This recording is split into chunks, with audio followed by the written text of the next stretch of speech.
Boa noite. Boa noite. Militares dos Estados Unidos e de outros países retomam a retirada de estrangeiros do Afeganistão. Refugiados afegãos relatam o pavor de terem ainda parentes no país dominado pelos talibãs. E em meio à desconfiança da comunidade internacional, os extremistas anunciam anistia numa tentativa de mostrar que não repetirão atrocidades do passado. O ministro do STF, Ricardo Lewandowski, determina que o Ministério da Saúde envie a São Paulo todas as doses de vacina anti-Covid que o Estado tem direito. Na CPI, o servidor Alexandre Marques reafirma que o relatório dele sofreu adulteração depois de ser entregue ao presidente Jair Bolsonaro. E senadores defendem enquadrar Bolsonaro por falsificação de documento. O Jornal Nacional está começando.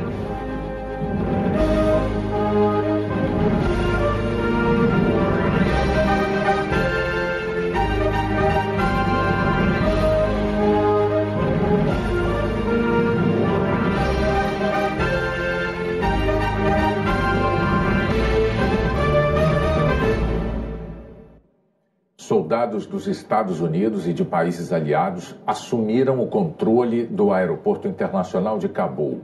Os voos para retirar estrangeiros da capital afegã decolam de hora em hora. Desde que os voos foram retomados em Cabul, os aviões americanos aterrissam com soldados, agora já são 4.000 no aeroporto, cuidando da segurança do local, e decolam levando do país americanos, estrangeiros de outros países e afegãos fugindo do Talibã. Depois das cenas de caos e desespero ontem, os Estados Unidos tentam organizar a retirada de todos o mais rápido possível. Essa é agora a única e última missão do país no Afeganistão. O presidente Joe Biden definiu o final desse mês, o dia 31 de agosto, como a data limite para encerrar a operação no Afeganistão. E o Pentágono informou que a partir de hoje tem capacidade de decolar um avião por hora, podendo retirar até 9.000 pessoas por dia do aeroporto internacional de Cabul. O governo não divulga números, mas a estimativa é de que milhares de americanos ainda estejam em Cabul. Pesa sobre os Estados Unidos também a responsabilidade com afegãos que trabalharam com os americanos nos últimos 20 anos e agora correm risco de vida. São dezenas de milhares que os americanos prometem transportar para fora dos domínios do Talibã. 3 bases foram preparadas em outros países para receber até 22.000 pessoas. Para que todos embarquem nos aviões, eles precisam chegar ao aeroporto. Mas o Talibã agora controla os caminhos de Cabul. Mesmo que ainda não tenha sido divulgado um plano para essa chegada ao aeroporto, o conselheiro de Segurança Nacional dos Estados Unidos, Jake Sullivan, disse hoje que o Talibã prometeu providenciar a passagem segura dessas pessoas e que ainda está conversando com o grupo para definir como e quando isso vai acontecer. Outros países também correm para resgatar seus cidadãos ou ajudar na retirada de afegãos. O Ministério da Defesa da Grã-Bretanha divulgou imagens de um avião que deixou Cabul com civis afegãos. O responsável pela operação disse que podia ver o desespero para escapar no rosto de todos que estão embarcando nos aviões. Famílias com filhos pequenos que estamos conseguindo levar com esperança de salvar vidas. As autoridades britânicas estão convocando as pessoas para irem às proximidades do aeroporto e disseram que o Talibã não está interferindo. Os britânicos pretendem retirar 4.000 pessoas de Cabul. Os alemães aceleram as operações de retirada de seus cidadãos com aviões pousando no Uzbequistão. E a Índia fechou seus consulados e a embaixada e levou para casa 170 pessoas, incluindo o embaixador.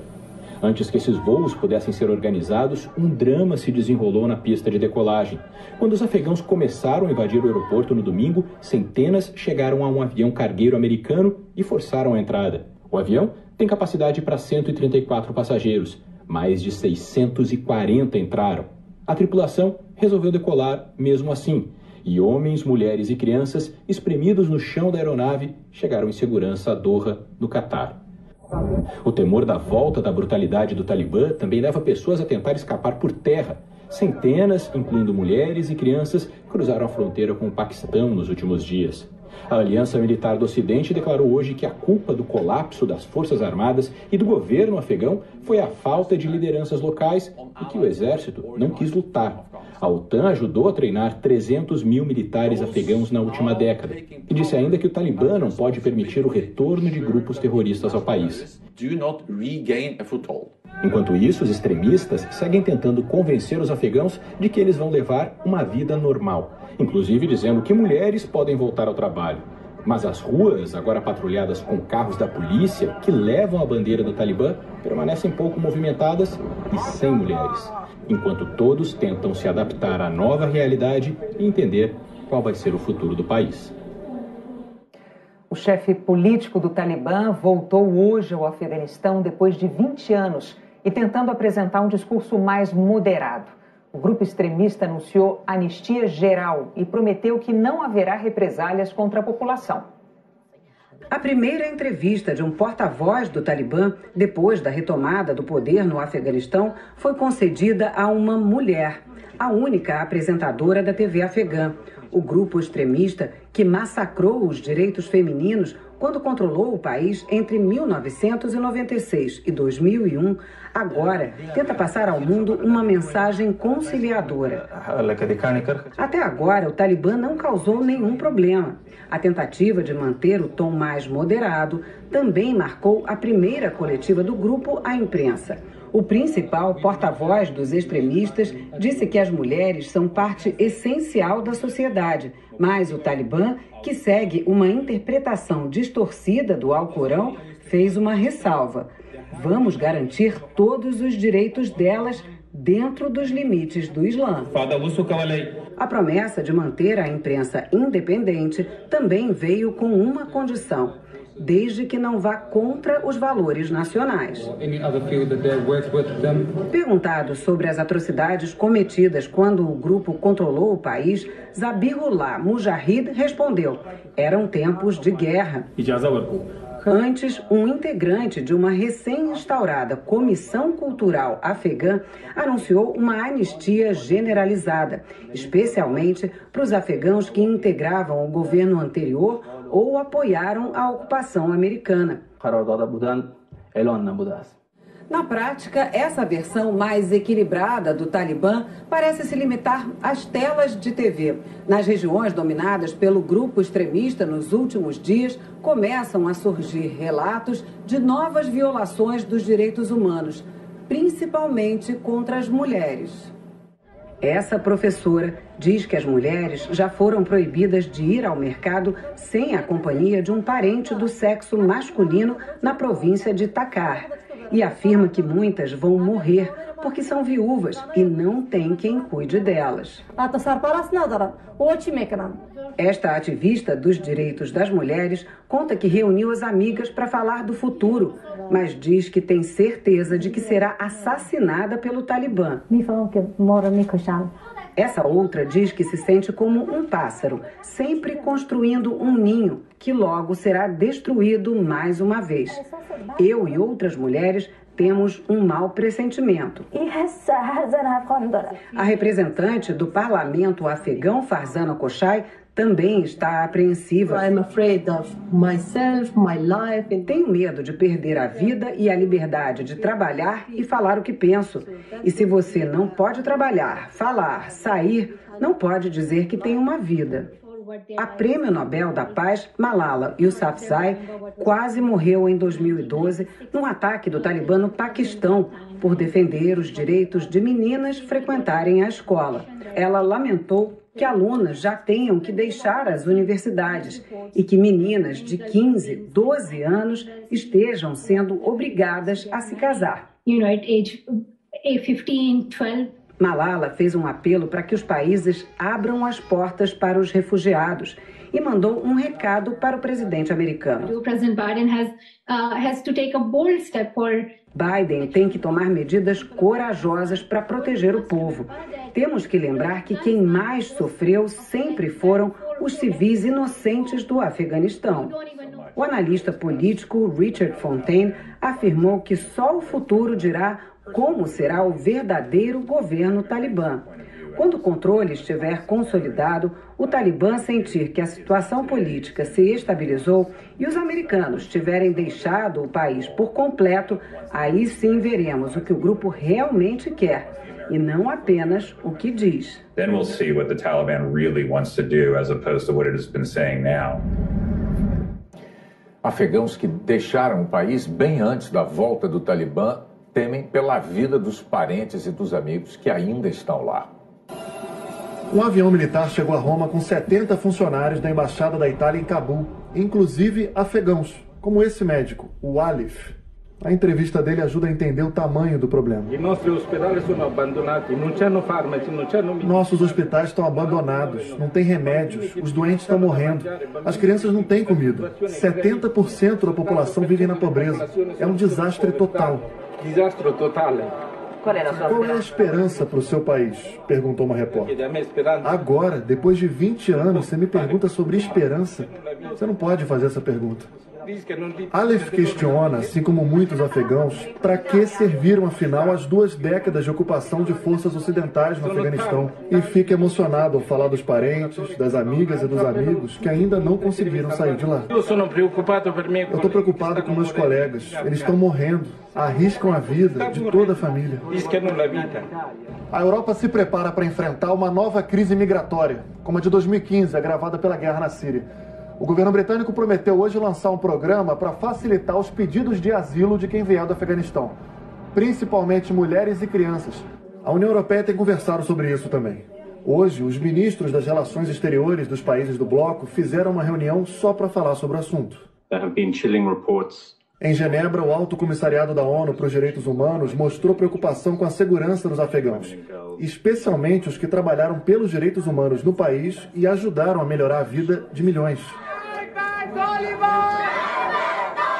O desespero com a volta do Talibã também está preocupando afegãos que vivem em outros países. Na Grécia, no Paquistão, no Uzbequistão, na Índia, essa afegã fala que os sonhos de todas as mulheres e meninas que vivem no Afeganistão foram destruídos. Esse afegão trabalhou como tradutor para as forças ocidentais que lutaram contra o Talibã. Ele fugiu de lá em 2014. Conseguiu refúgio na França, mas está com medo de que a família sofra represálias do grupo extremista. É um peso que ele carrega, como se fosse culpado. Do not leave them behind. Sempre que a irmã demora a atender, é um frio na barriga. Ela fala que está segura, mas com muito medo de sair de casa. É o suficiente para o irmão ficar aliviado. Pelo menos até a próxima ligação. A seguir, a cúpula da CPI da Covid considera a possibilidade de pedir o indiciamento do presidente Jair Bolsonaro por falsificação de documento.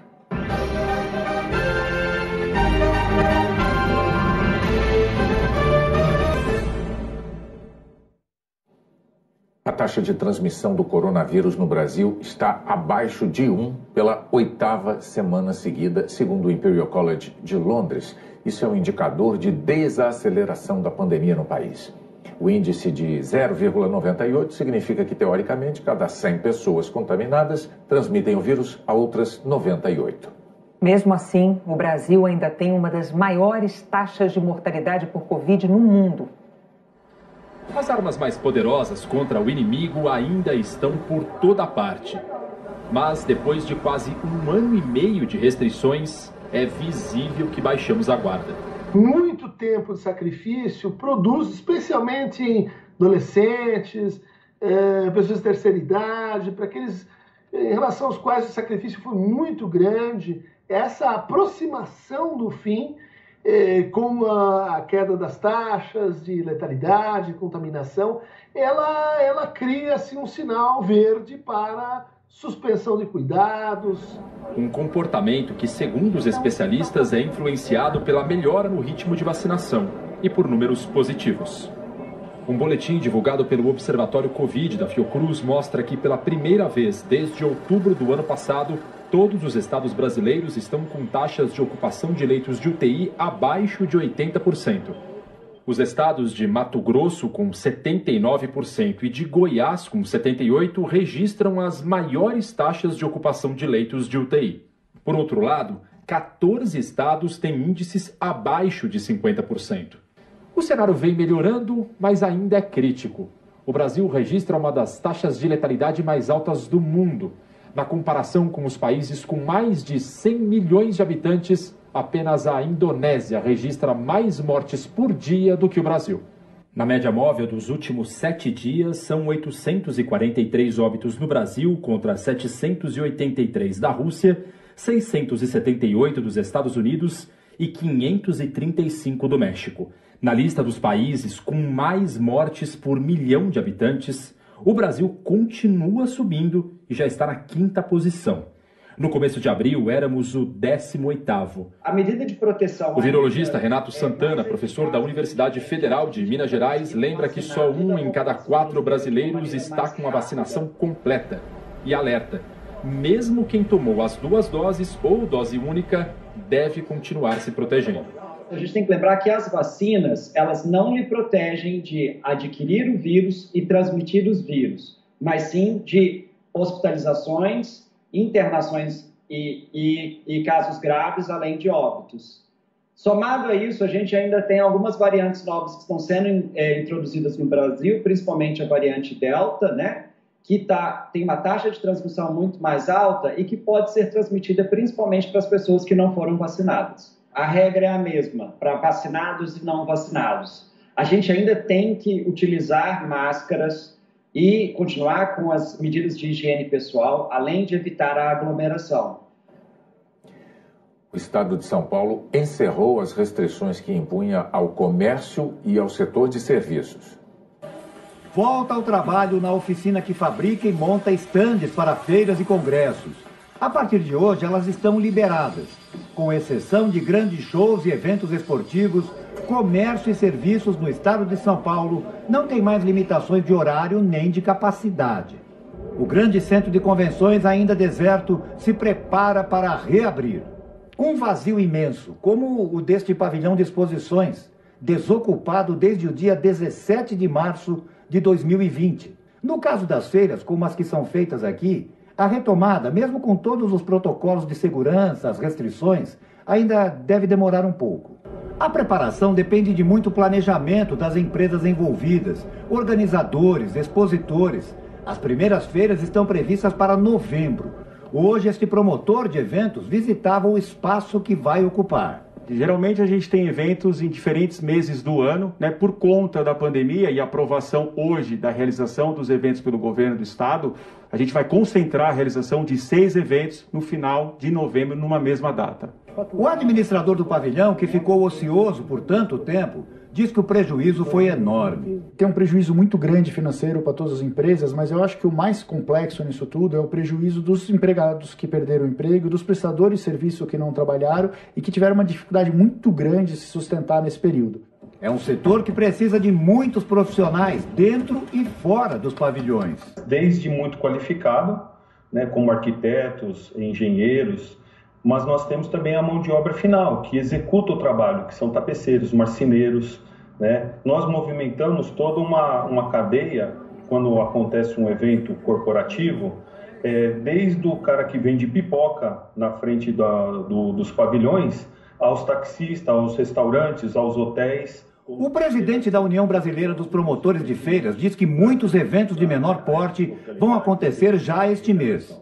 Os eventos finais de agosto, setembro, outubro, novembro e até dezembro, que usualmente não acontece eventos. Para você ter uma ideia, São Paulo está programado agora de agosto até dezembro com 96 eventos. No Brasil, 230 eventos vão acontecer, além desses 96 aqui em São Paulo. As máscaras continuam obrigatórias sempre.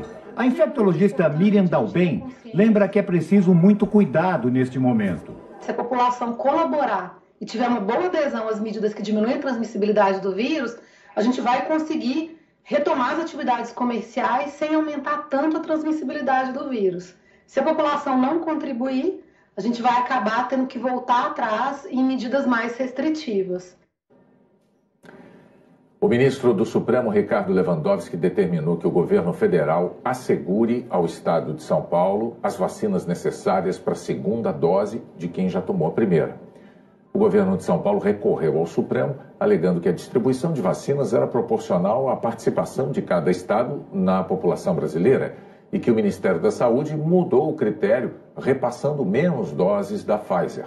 O Ministério rebateu, afirmando que havia um acordo com os estados para que os mais atrasados na imunização recebessem mais doses e que reduziu os envios para São Paulo porque o estado teria recebido doses a mais de Coronavac do Instituto Butantan, o que o governo paulista nega ter ocorrido.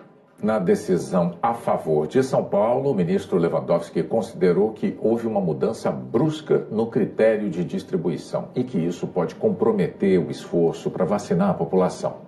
O Ministério da Saúde informou que cumprirá a decisão.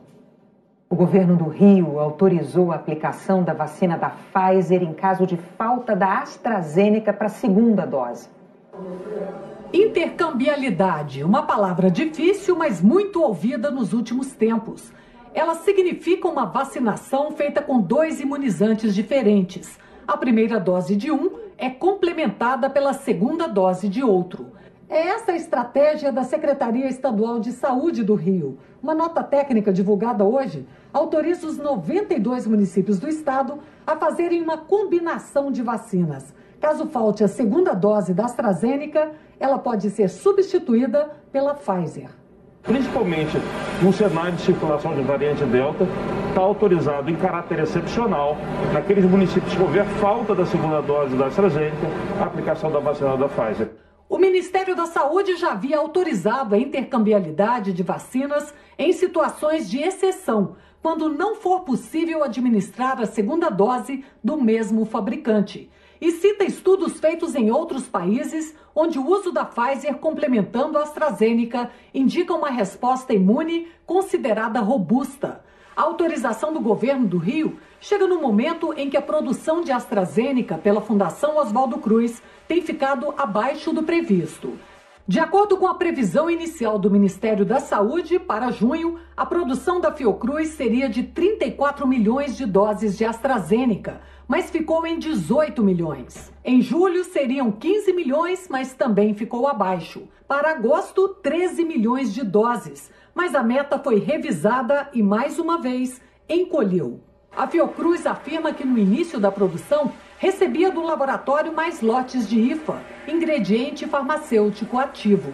Até no começo conseguiu entregar um pouquinho mais, mas depois de maio, até pela pressão de outros mercados, voltou, as entregas de 2 lotes por mês, que é o que está no nosso contrato, que fez essa pequena diminuição. A Fiocruz informou que vai entregar 18 milhões de doses por mês, em média, até o fim do ano. Nós deveremos receber ainda nesse mês de agosto mais 3 lotes de IFA. Nós não temos nenhuma expectativa de realmente ter um desabastecimento. O infectologista e professor da USP, Esper Calas, sugere cautela na mistura de doses de vacinas diferentes, porque os estudos ainda são preliminares e essa combinação deve ser feita apenas com orientação das autoridades. Só reforça a necessidade da imunização completa. Entre não vacinar e vacinar com uma mistura, eu prefiro vacinar com uma mistura, é claro que baseado em dados que já mostrem que isso é seguro e induza uma quantidade de anticorpos protetores que seja satisfatória. O pior cenário é deixar a população desprotegida. Vamos ver os números da pandemia e da vacinação reunidos pelo consórcio de veículos de imprensa. Alain, boa noite. Vamos então, Bonner, boa noite para você, para a Renata, boa noite a todos. Os números da vacinação mostram que nas últimas 24 horas, 1.710.614 pessoas receberam a primeira dose e 1.068.068 tomaram a segunda dose ou a dose única. Total do dia, 2.778.682. Hoje foi o segundo dia com o maior número de doses aplicadas no país desde que começou a vacinação em janeiro. Assim, até agora, mais de 117 milhões de brasileiros receberam a primeira dose, 55,58% da população. Mais de 51 milhões estão completamente vacinados, 24,36%, lembrando que a proteção máxima da vacina só vem 2 semanas depois da segunda dose ou da dose única. No mapa verde mais escuro mostra os estados mais adiantados na vacinação completa e em destaque os 5 primeiros. O ritmo varia muito pelo Brasil. Nessa outra tela aqui, as idades que cada capital vacinou ou está vacinando. Olha só, 4 já vacinam adolescentes a partir de 12 anos. Rio Branco, Manaus, Macapá e São Luís. Em Macapá são adolescentes com comorbidades. Campo Grande vacina a partir de 15 anos e Boa Vista a partir de 17. Em amarelo, outras 7 cidades vacinam adultos de 18 anos. Porto Velho, Belém, Fortaleza, Recife, Brasília, Vitória e São Paulo. E uma capital, Natal, vacina pessoas com 19 anos. Do outro lado, a lista das capitais que até hoje vacinaram pessoas na casa dos 20 aos 28 anos. Vamos lá. João Pessoa, Maceió, Salvador, Rio de Janeiro, Porto Alegre, Aracaju, Palmas, Florianópolis, Goiânia, Curitiba e Belo Horizonte. Cuiabá vacina acima dos 30 e Teresina a partir dos 32 anos. Agora, os números da pandemia. De ontem para hoje, o Brasil registrou 1.137 mortes por Covid. São 570.718 vítimas. 38.218 novos casos foram confirmados, totalizando 20.417.204. As médias estão em estabilidade. A de casos tem redução de 11%, são 29.117. A média de mortes caiu 10%, são 833 por dia. O Ceará é o único estado com alta na média de mortes. 14 estados e o Distrito Federal estão com estabilidade. E em queda são 11 estados. Maiores quedas no Rio Grande do Norte e em Sergipe. Outros detalhes em g1.com.br/coronavírus. Bonner, Renata. Obrigada, Alain. A subprocuradora-geral da República, Lindora Araújo, rejeitou 2 pedidos para investigar o presidente Bolsonaro e, no embasamento da decisão, contrariou o consenso da comunidade científica mundial sobre o uso de máscaras como proteção contra a Covid.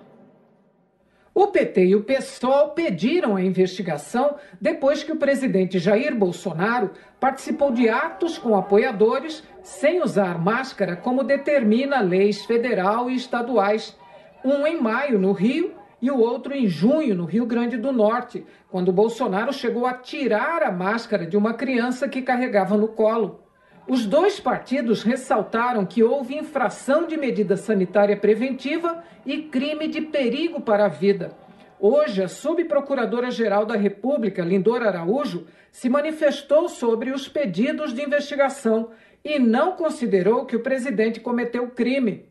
Apesar de a necessidade do uso de máscara ser consenso na comunidade científica internacional e uma recomendação planetária da Organização Mundial da Saúde como forma de evitar a transmissão do vírus e salvar vidas, Lindora afirmou que, em relação ao uso de máscara de proteção, inexistem trabalhos científicos com alto grau de confiabilidade em torno do nível de efetividade da medida de prevenção, que não é possível realizar testes rigorosos que comprovem a medida exata da eficácia da máscara de proteção como meio de prevenir a propagação do novo coronavírus. Lindora disse ainda que os estudos que existem em torno da eficácia da máscara de proteção, portanto, são somente observacionais e epidemiológicos. Dessa forma, não há nem haverá pesquisa com alta precisão científica acerca do assunto.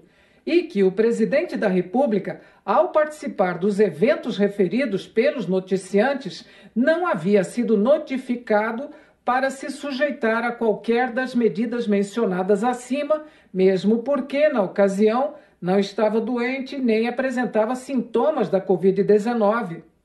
Infectologistas consideraram a argumentação da procuradora absurda e leviana. Eles afirmam que não há nenhum suporte teórico na literatura científica que diga que máscara não tem benefício no contexto da pandemia da Covid.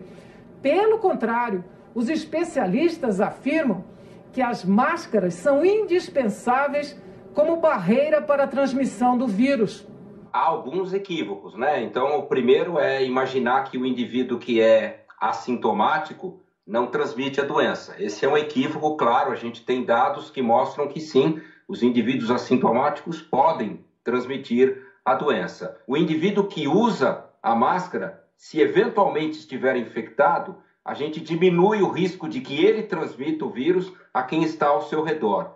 E o indivíduo que usa a máscara não estando infectado é o indivíduo que se protege, uma vez que a máscara vai diminuir a chance de que ele seja exposto ao vírus, caso esteja próximo de alguém infectado. Dizer que máscaras não têm efetividade é um argumento no mínimo leviano, né? Uma vez que a gente tem visto de forma muito contundente em todos os países onde esse vírus circula, que as máscaras têm ajudado, sim, a diminuir o risco de exposição a esse vírus. De onde saiu que a máscara não tem comprovadamente eficácia? Não há essa referência. Todos os estudos mostram que sim, há benefício no uso da máscara. Tem 21 estudos que analisaram o impacto do uso das máscaras na população. Em todos esses estudos, o que se observou foi que todos eles mostraram um impacto benéfico do uso das máscaras, sob todos os aspectos. Não há na literatura nenhum suporte teórico que diga que máscara não tem benefício no contexto da pandemia de Covid. A cúpula da CPI da Covid levantou hoje a possibilidade de pedir o indiciamento do presidente Jair Bolsonaro por crime de falsificação de documento. Uma consequência direta do depoimento do servidor Alexandre Marques. Diante dos senadores, ele reafirmou que o rascunho de relatório que escreveu sofreu adulteração depois que foi entregue ao presidente. Bolsonaro usou o documento modificado para propagar inverdades sobre a pandemia. Alexandre Marques repetiu aos senadores o que já havia dito em depoimento no processo administrativo a que responde no Tribunal de Contas da União, que decidiu por conta própria fazer uma análise sobre o número de mortes de Covid e que no dia 31 de maio compartilhou o arquivo com colegas do setor em que trabalhava no TCU. A proposta para investigar se havia por parte de estados e municípios uma supernotificação de mortes por Covid foi imediatamente rechaçada pelos outros auditores da equipe por falta de consistência. Concordamos que seria impossível haver um conluio para deliberadamente supernotificar os casos de óbitos de Covid-19. O arquivo não era um papel de trabalho, uma instrução processual, um documento oficial do TCU, nada do tipo. Era apenas um debate preliminar e aberto, mas que foi considerado encerrado. Mas 6 dias depois, Alexandre Marques compartilhou o rascunho por mensagem no celular com o pai, o coronel da reserva Ricardo Silva Marques. E o pai repassou o mesmo texto para o presidente Jair Bolsonaro. O coronel da reserva e Bolsonaro foram colegas de turma na AMAN, a Academia Militar das Agulhas Negras. Ricardo Silva Marques assumiu uma gerência da Petrobras por indicação de Bolsonaro. No dia seguinte, 7 de junho, o presidente divulgou a análise pessoal de Alexandre Marques como se fosse um relatório oficial do TCU. Apoiadores do presidente passaram a divulgar o documento na internet, mas com alterações. Marcações no texto que não existiam no original e o nome do Tribunal de Contas da União no título, num reforço à mensagem de que se tratava de um relatório oficial. No mesmo dia, o TCU negou a autoria do estudo. Poucas horas depois, o presidente Bolsonaro admitiu que o relatório não era do tribunal. No entanto, insistiu, sem apresentar provas, que haveria uma supernotificação das mortes e acusou os estados de aumentarem os dados em busca de mais dinheiro. O relator da CPI, Renan Calheiros, do MDB, perguntou se a falsificação foi feita na presidência da República. Alexandre Marques disse que não sabia dizer. Mas, assim como fez no processo administrativo no TCU, afirmou que o pai garantiu a ele que não fez nenhuma mudança no documento antes de enviá-lo a Bolsonaro.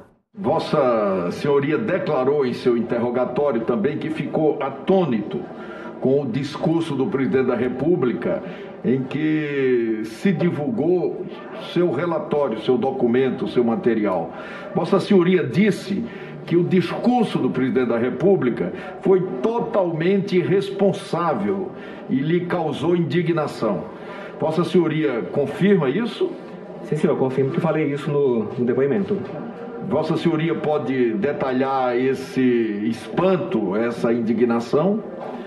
Bom, senador, a minha indignação foi pelo fato de ter sido atribuído ao Tribunal de Contas da União a responsabilidade por um documento que não era um documento oficial, que não era uma instrução processual, que não era nada do Tribunal de Contas da União. Então, vincular o nome do Tribunal de Contas da União a um arrazoado de 2 páginas não conclusivo, eu achei irresponsável. A senadora Simone Tebet, do MDB, considera que o servidor prestou um desserviço ao país, porque ajudou a criar a falsa narrativa de que o número de mortes provocadas pela pandemia não era tão grande. Na minha convicção, ao elaborar esse documento, Vossa Senhoria simplesmente passou para o papel aquilo que acredita que pensa, que é um negacionista em relação à pandemia. Este é um ponto que precisa ser colocado. E esse dito, entre aspas, rascunho, que Vossa Senhoria colocou aqui, ele disseminou e semeou desconfiança. Então, Vossa Senhoria não só desquantificou o número de mortes, Vossa Senhoria desqualificou a pandemia como a maior crise sanitária e hoje humanitária, porque está fazendo a população brasileira passar fome.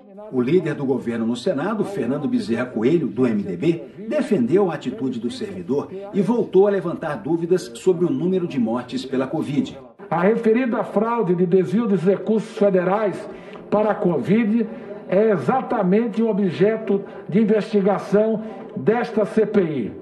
Logo, nos parece que nós deveríamos também, aqui como preocupação da Comissão Parlamentar de Inquérito, investigar a possibilidade de supernotificação de óbitos, conforme apontado nos 2 acordos do Tribunal de Contas da reunião, e não realizarmos um pré-julgamento de um servidor por exercer o seu regular papel institucional de averiguar ilicitudes.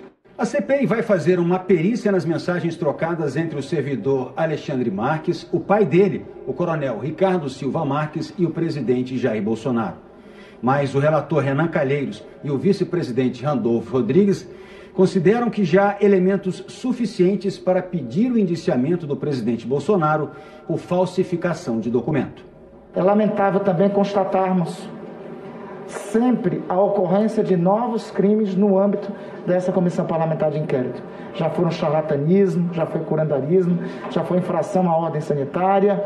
Hoje estamos diante do crime de falsificação de documento público.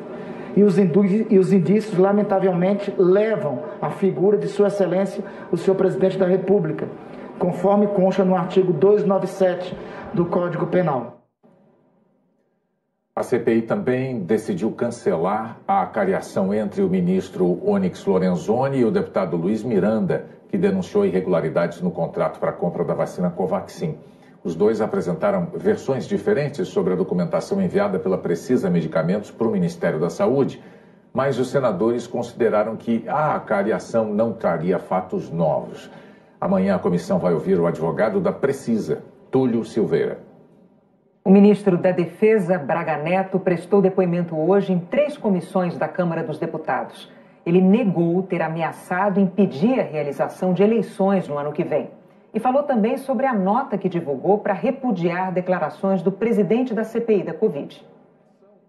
O senador Omar Aziz, ao falar sobre a denúncia de corrupção durante a CPI no dia 7 de julho, disse que as Forças Armadas deviam estar muito envergonhadas e que fazia tempo que o Brasil não via membros do lado podre das forças.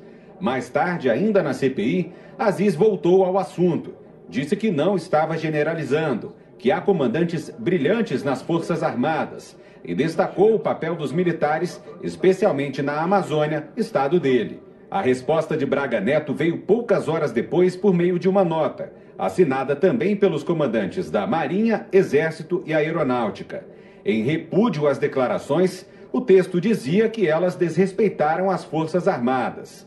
Hoje, na audiência na Câmara, o ministro explicou os motivos da divulgação da nota. O silêncio significaria uma concordância imperdoável. É isso que a tropa espera de alguém que ocupa a minha posição e também dos comandantes militares. Não houve ameaça.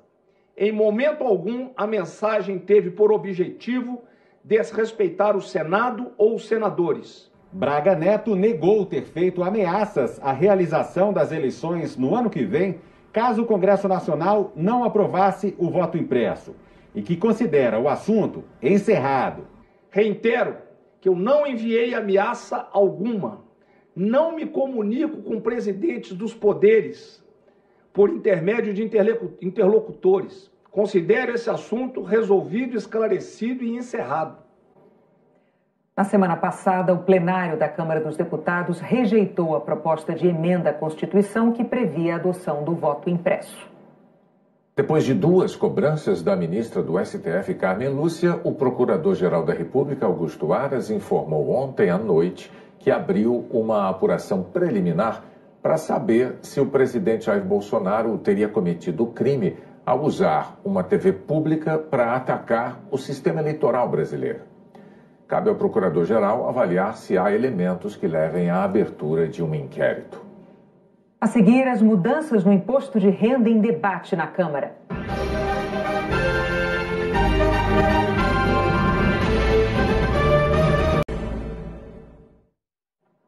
Hora de saber como fica o tempo no Brasil. Anne Lotterman, boa noite.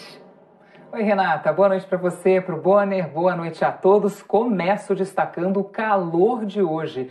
Cuiabá registrou 40,4 graus. A última vez que a capital enfrentou temperaturas acima dos 40 graus foi em outubro do ano passado. Curitiba teve a tarde mais quente dos últimos 4 meses e São Paulo, depois de 4 meses e meio, voltou a registrar temperatura na casa dos 30 graus. E amanhã o calor vai continuar. Cuiabá terá mais um dia com 40 graus, Goiânia 35, Campo Grande 36, Rio de Janeiro 32 e São Paulo 31 graus. Além de quente, vai estar muito seco. Olha só o tamanho da área onde a umidade vai ficar bem baixa. Pega uma grande parte do país. E o pior cenário está aqui, na área laranja e vermelha. Em quase todo o estado de Mato Grosso do Sul e parte de Mato Grosso, a umidade atinge situação de emergência, podendo ficar abaixo de 12%. A região com a tarde mais fresquinha nesta quarta-feira é o Nordeste. Em Salvador e Aracaju, 27 graus é a temperatura máxima mais baixa em todo o Brasil. A chuvinha passageira acaba ajudando a regular a temperatura. E isso é possível graças a esse vento. As setinhas indicam a direção dele. Repare, aqui no Nordeste, o vento ele vem do mar direto para o continente, levando ar fresquinho e úmido. Depois entra no Brasil e desce com todo o calor para o Sudeste, Centro-Oeste e Sul.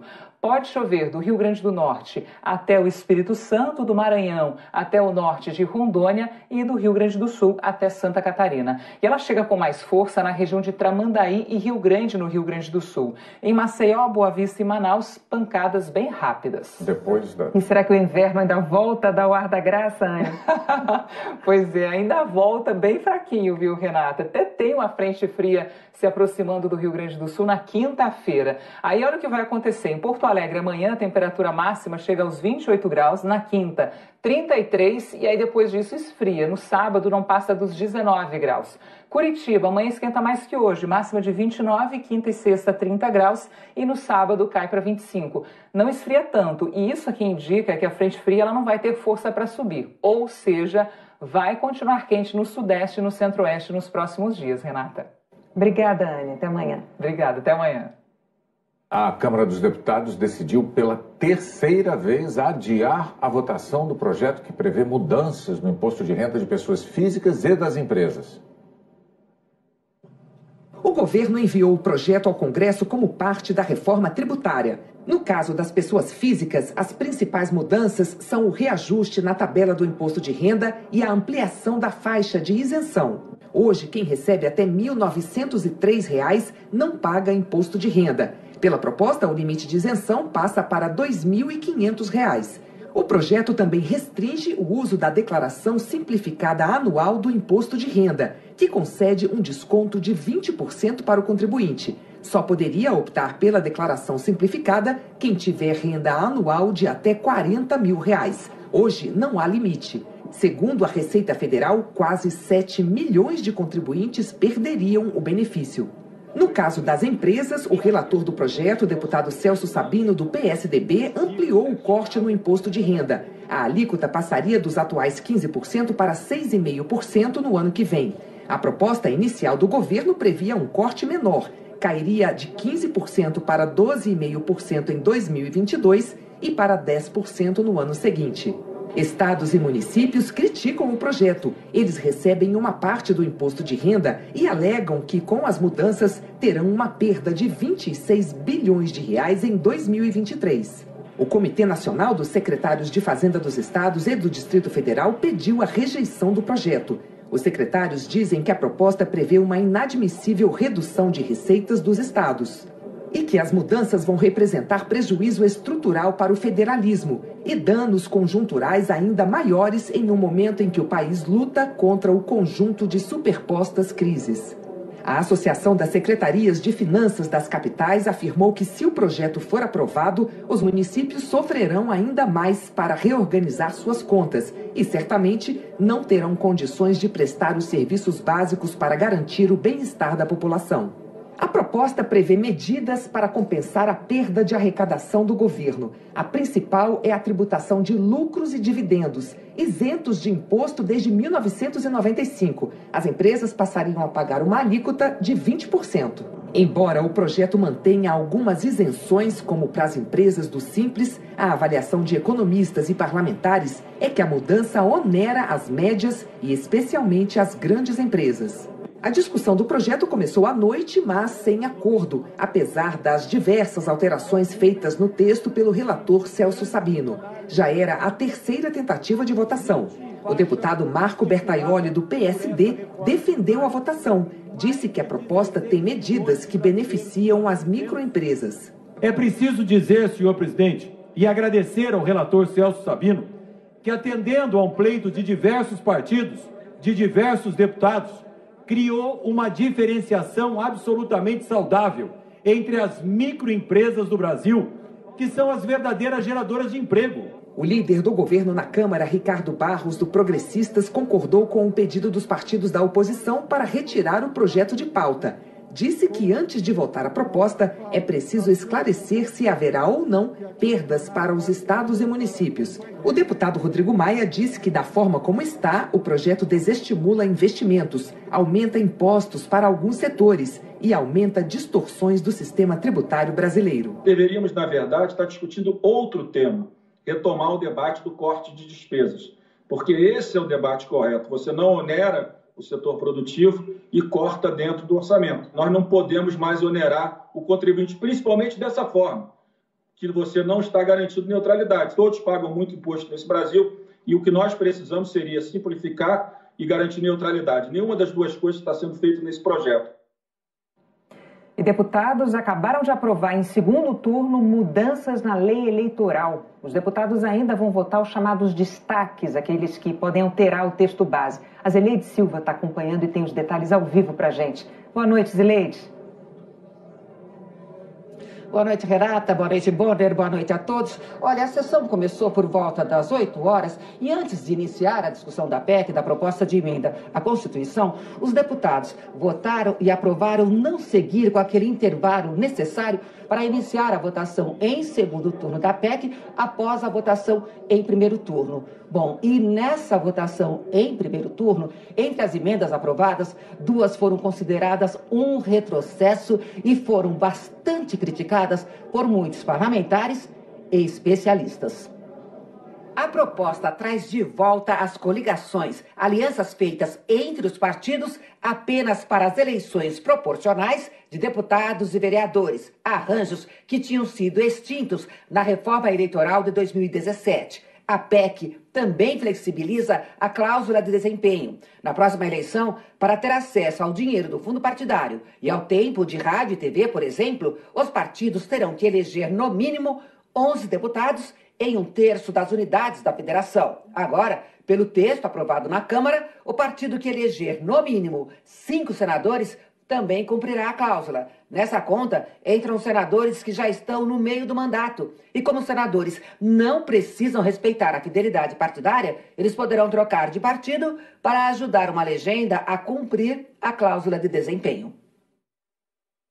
Foram 347 votos a favor da PEC, 135 contrários à PEC, que segue agora para o plenário do Senado. E lá, para ser aprovada, são necessários pelo menos 49 votos dos 81 senadores. E a PEC, para entrar em vigor, enfim, as mudanças só valerão na próxima eleição se a PEC for promulgada pelo Congresso até o início de outubro. Agora, a tramitação dessa proposta lá no Senado não vai ser muito tranquila, não, porque o presidente do Senado, Rodrigo Pacheco, do Democratas, já repetiu várias vezes que considera a volta das coligações um retrocesso e que há muita resistência por parte dos senadores em votar e aprovar a proposta de emenda à Constituição. Bonner, Renata. Obrigada, Zileide. Uma última informação. A Polícia Federal afirmou ao Tribunal Superior Eleitoral que canais bolsonaristas nas redes sociais atuam com o objetivo de diminuir a fronteira entre o que é verdade e o que é mentira. E usam como estratégia ataques aos veículos tradicionais de informação. Esse método também foi aplicado na campanha contra as urnas eletrônicas. A PF identificou que os apoiadores do presidente Jair Bolsonaro replicam uma estratégia de comunicação usada nas eleições de 2016 nos Estados Unidos, atribuída a Steve Bannon, ex-estrategista de Donald Trump, e também na eleição presidencial vencida aqui, por Bolsonaro. Essa informação foi revelada pela Folha de São Paulo e confirmada pela TV Globo. Os dados constam no pedido feito pela Polícia Federal e que levou o Tribunal Superior Eleitoral a suspender os repasses das plataformas para os canais bolsonaristas dentro do inquérito administrativo que apura os ataques do presidente ao sistema eletrônico de votação. O Jornal Nacional termina aqui com a nossa demonstração de solidariedade a todas as famílias brasileiras enlutadas pela pandemia.